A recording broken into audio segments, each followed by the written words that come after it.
दुर्गा सप्तशती 5वां अध्याय। ऋषि बोले, पूर्व समय में शुंभ और निशुंभ नामक महासुरों ने अपने बल के मद से इंद्र के राज्य और यज्ञ के भाग छीन लिए। वे दोनों सूर्य, चंद्रमा, कुबेर, धर्मराज और वरुण के अधिकारों को छीनकर स्वयं राज्य करने लगे। वायु और अग्नि के भी अधिकार छीनकर तथा देवताओं को हटाकर राज्य से अलग कर दिया। इस प्रकार देवतागण महासुरों से हारे हुए तथा स्वर्गलोक से पृथक किए हुए अपराजिता देवी का स्मरण करने लगे और विचार किया कि भगवती ने हमें पहले वरदान दिया था कि मैं आपत्ति के समय स्मरण करने पर तुम्हारे संपूर्ण संकटों का नाश कर दूंगी। ऐसा विचार करके समस्त इंद्रादिक देवता हिमालय माया देवी की स्तुति करने लगे। देवता बोले, देवी, महादेवी, शिवा, प्रकृति, भद्रा के लिए हम सब निरंतर नमस्कार करते हैं। रौद्रा, रुद्र स्वरूपा, नित्या, गौरी, धात्री, ज्योत्सनामी, चंद्र रूपिणी, सुख स्वरूपा भगवती को हम निरंतर नमस्कार करते हैं। कल्याणी, वृद्धि और सिद्धि रूपा देवी को हम सब नमस्कार करते हैं। नैऋता देवी को नमस्कार है। राजगृहों में लक्ष्मी रूपी तथा शर्वाणी देवी के लिए बारंबार नमस्कार है। दुर्ग, पारा, सारा, सर्वकारिणी ख्याति और धूम्र स्वरूपा को निरंतर नमस्कार है। अत्यंत साम्य तथा रौद्र रूपा देवी को हम सब नमस्कार करते हैं। जग प्रतिष्ठा तथा कृति स्वरूपा देवी को बार बार नमस्कार करते हैं। संपूर्ण जीवमात्र में विष्णुमाया नाम से जो देवी कही जाती हैं, उनको नमस्कार है। जो देवी समस्त जीव मात्र में चेतना नाम से कही जाती है, उनके लिए नमस्कार है। उनको नमस्कार है। उनको बार बार नमस्कार है। जो देवी समस्त जीव मात्र में बुद्धि रूप से स्थित है, उनको नमस्कार है। उनको नमस्कार है। उनको बार बार नमस्कार है। जो देवी संपूर्ण जीव मात्र में निद्रा रूप से वास करती है, उनको नमस्कार है। उनको नमस्कार है। उनको बार बार नमस्कार है। जो देवी संपूर्ण प्राणियों में शक्ति रूप से स्थित है, उनको नमस्कार है। उनको नमस्कार है। उनको बार बार नमस्कार है। जो देवी समस्त प्राणियों में जाति रूप से स्थित है, उनको नमस्कार है। उनको नमस्कार है। उनको बार बार नमस्कार है। जो देवी समस्त जीव मात्र में लज्जा रूप से स्थित है, उनको नमस्कार है। उनको नमस्कार है। उनको बार बार प्रणाम है। जो देवी संपूर्ण जीव मात्र में शांति रूप से स्थित है, उनको नमस्कार है। उनको नमस्कार है। उनको बार बार नमस्कार है। जो देवी समस्त जीव मात्र में श्रद्धा रूप से स्थित है, उनको नमस्कार है। उनको बार बार नमस्कार करते हैं। जग प्रतिष्ठा तथा कृति स्वरूपा देवी को बार बार नमस्कार करते हैं। संपूर्ण जीव मात्र में विष्णु माया नाम से जो देवी कही जाती हैं, उनको नमस्कार है। जो देवी समस्त जीव मात्र में चेतना नाम से कही जाती है, उनके लिए नमस्कार है। उनको नमस्कार है। उनको बार बार नमस्कार है। जो देवी समस्त जीव मात्र में बुद्धि रूप से स्थित है, उनको नमस्कार है। उनको नमस्कार है। उनको बार बार नमस्कार है। देवी समस्त जीवमात्र में स्मृति रूप से स्थिति है, उनको नमस्कार है। उनको नमस्कार है। उनको बार बार नमस्कार है। जो देवी समस्त जीवमात्र में तुष्टि रूप से स्थित है, उनको नमस्कार है। उनको नमस्कार है। उनको बार बार नमस्कार है। जो देवी समस्त जीव मात्र में माता रूप से स्थित है, उनको नमस्कार है। उनको नमस्कार है। उनको बार बार नमस्कार है। जो देवी समस्त जीवमात्र में भ्रांति रूप से स्थित है, उनको नमस्कार है। उनको नमस्कार है। बार बार नमस्कार है। जो देवी समस्त इंद्रियों तथा अखिल जीव मात्र की अधिष्ठात्री हैं, व्याप्त रहती हैं, उनको बार बार नमस्कार है। जो देवी इस समस्त संसार में चैतन्य रूप से व्याप्त रहती हैं, उनको नमस्कार है। उनको नमस्कार है। उनको बार बार नमस्कार है। पूर्व समय में अपने अभीष्ट फल प्राप्ति के लिए देवताओं ने जिनकी स्तुति की थी तथा देवराज इंद्र ने बहुत दिन तक जिनका पूजन किया था, जो संपूर्ण मंगल का कारण है, वह ईश्वरी हम सब की आपत्तियों को दूर कर कल्याण करे।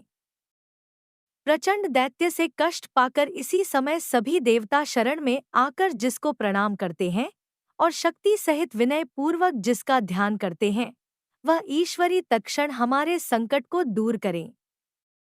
ऋषि बोले, राजन, इस प्रकार देवगणों की प्रार्थना करते समय श्री पार्वती जी वहां गंगाजल में स्नान करने के लिए आईं। तदंतर ही पार्वती जी के अंश से शिवा प्रकट होकर कहने लगीं, ये संपूर्ण देवता स्वर्ग से शुंभ के निकालने से और निशुंभ से संग्राम में हारने से मेरी प्रार्थना कर रहे हैं। पार्वती के शरीर से उत्पन्न हुई अंबिका संपूर्ण लोकों में कौशिकी नाम से प्रसिद्ध हुई। कौशिकी के उत्पन्न होने के पश्चात पार्वती का शरीर श्याम वर्ण का हो गया और तभी से उनका नाम कालिका हो गया। तदंतर परम मनोहर रूप वाली अंबिका देवी को शुंभ और निशुंभ के दूत चंड और मुंड ने देखा और फिर उन्होंने जाकर शुंभ से कहा, है महाराज, कोई परम स्वरूपवान स्त्री हिमालय पर्वत को प्रकाशित कर रही है। हे असुरेश्वर, ऐसे सुंदर रूप की स्त्री कहीं पर किसी के देखने में नहीं आई है, इसलिए आप यह मालूम करें कि वह स्त्री कौन और किसकी है तथा उसे ग्रहण कर लें। वह रत्न स्वरूपा स्त्री अपनी कांति से संपूर्ण दिशाओं को प्रकाशित कर रही है, उसे आप अवश्य देखें। हे असुरेश्वर, त्रैलोमणि, हाथी, घोड़े आदि हैं, वे संपूर्ण आपके यहाँ सुशोभित है। हाथियों में श्रेष्ठ ऐरावत हाथी, उच्चैश्रवा नामक घोड़ा और पारिजात का वृक्ष, ये संपूर्ण आपने इंद्र से छीन ही लिया है। हंस युक्त रत्न जड़ित ब्रह्माजी का अद्भुत विमान भी आपके पास है। यह महापद्म नामक निधि आप कुबेर से ले आए हो। समुद्र ने आपको किंजलकिनी नाम की माला प्रदान की है और वरुण का कंचन की वर्षा करने वाला छत्र और प्रजापति का उत्तम रत्न भी आपके यहाँ ही है। हे दैत्यराज, यमराज से आपने उत्क्रांतिदाश तुम्हारे भाई निशुंभ ने वरुण से पाश छीनकर अपने पास रख लिया है। समुद्र से निकले हुए सब प्रकार के रत्न भी निशुंभ ने ले लिया है। अग्निदेव के न भस्म होने वाले ऐसे 2 वस्त्र भी अग्निदेव ने आपको दे दिए हैं। दैत्यराज, आपने इस तरह सभी रत्नों को एकत्रित कर लिया है और फिर आप स्त्रियों में रत्न रूप कल्याण करने वाली उस स्त्री को क्यों नहीं लाते? ऋषि बोले, शुंभ ने ऐसी चंड मुंड की बातें सुनकर असुर सुग्रीव को दूत बनाकर देवी के पास भेजा और उसे समझाकर कहा, मेरी आज्ञा से उससे इस तरह कहना तथा ऐसा दुर्गा सप्तरत्न हमारे पास है और इंद्र का वाहन ऐरावत हाथी भी हमने छीन लिया है। समुद्र मंथन से उत्पन्न उच्चैश्रवा नामक घोड़ा भी देवताओं ने विनय पूर्वक मुझे भेंट कर दिया है। हे शोभने, इनके अलावा अन्य जो कुछ भी न रत्न देवता गंधर्व तथा नागों के पास थे, वे सभी हमको प्राप्त हो गए हैं। हे देवी, हम तुमको संसार भर की स्त्रियों में रत्न समझते हैं, क्योंकि रत्नों के भोगने वाले तो केवल हम ही हैं। हे चंचल नेत्र वाली, तुम मेरे या महापराक्रमी मेरे भाई निशुंभ की सेवा में आ जाओ, क्योंकि तुम रत्न स्वरूपा हो।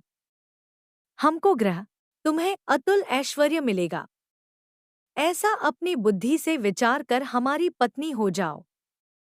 ऋषि बोले, दूत की इस प्रकार बातें सुनकर संपूर्ण संसार को धारण करने वाली भगवती भद्रा गंभीर भाव से मुस्कराती हुई कहने लगी।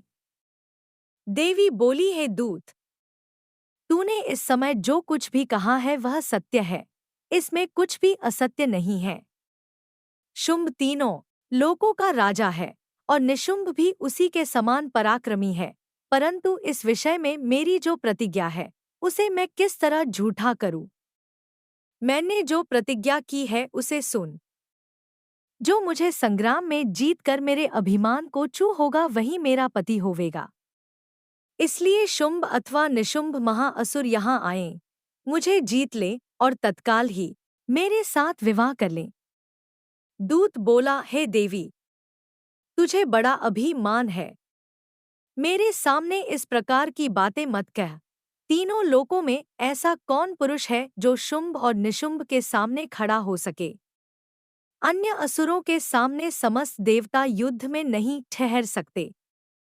तुम अकेली किस तरह उनके सामने युद्ध में ठहर सकोगी? इंद्रादिक सभी देवता जिन शुंभ निशुंभ के आगे नहीं ठहर सके, तुम स्त्री होकर उनका सामना किस भांति कर सकोगी? अतः तुम मेरे अनुसार उनके पास मेरे साथ चलो, अन्यथा केश पकड़कर घसीटते हुए उनके पास तुम्हें ले चलना पड़ेगा। देवी बोली, तूने जो कुछ कहा वह बिल्कुल ठीक है।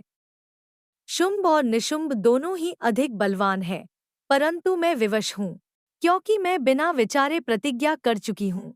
सो इस कारण तू जा और अमुर्राज शुंभ से मैंने जो कुछ कहा है समझा कर कहना, वह जो उचित समझे करें।